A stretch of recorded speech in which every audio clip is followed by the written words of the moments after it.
Hello everyone. Some babies will pass the stool on regular basis, but some babies or the children who are toddlers or above 5 years also, they will pass the stool for alternative days or 2 days, once in 2 days. Is this normal?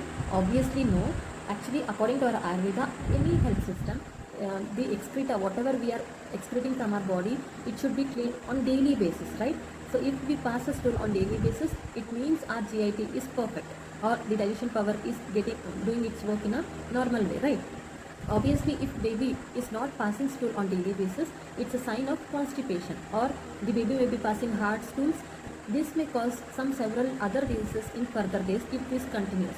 So what we can do and what is the reason? Actually, the reason is behind this two options we have. One thing is the altered lifestyle or diet routine. Another thing is hereditary. If father or mother have the same problem, then obviously the kid may get it. And another cause is the lifestyle or the diet style of a kid. Usually what we will do, the kids crave for junk foods.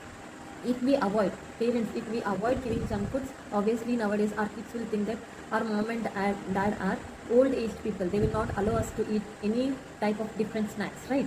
So if we avoid, we will be blamed. And if we give, kids' health will be hampered. So what we can do? Obviously, you can give junk foods in a limited form. But what mistakes our parents will do? When baby is hungry or in the time of breakfast or in the time of lunch, before food, they will allow kids to eat junk food. Obviously, during our eating food, like for example in afternoon before lunch, the pitta will be aggravated. So when the digestive system or digestive enzymes are active, if you give junk foods, obviously it will hamper the digestion of a baby, right? So if you give junk foods or snacks, whichever the baby is liking, you should give after food, after breakfast or in snacks time evening, or after the food. When baby craves for junk foods, you can give, but not before food. If you give before food or in empty stomach the junk foods, obviously the digestive system of a baby will be hampered. One thing.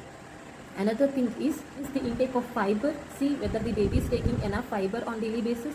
Intake of water.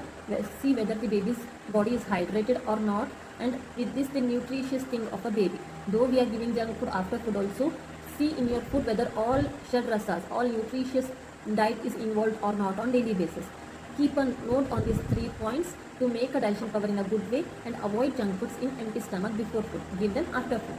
This is about lifestyle and dietary form. Another thing is about hereditary. If the baby is having hard stools or constipation due to hereditary, then we need to treat a baby by oral medicines. To know the treatment protocol of constipation in our kids, you can drop a message for online consultation, or if you are locating surrounding the Bangalore or surrounding Tumkur, you can visit me in Ashwini Ayurvedic Medical College, Tumkur. Thank you.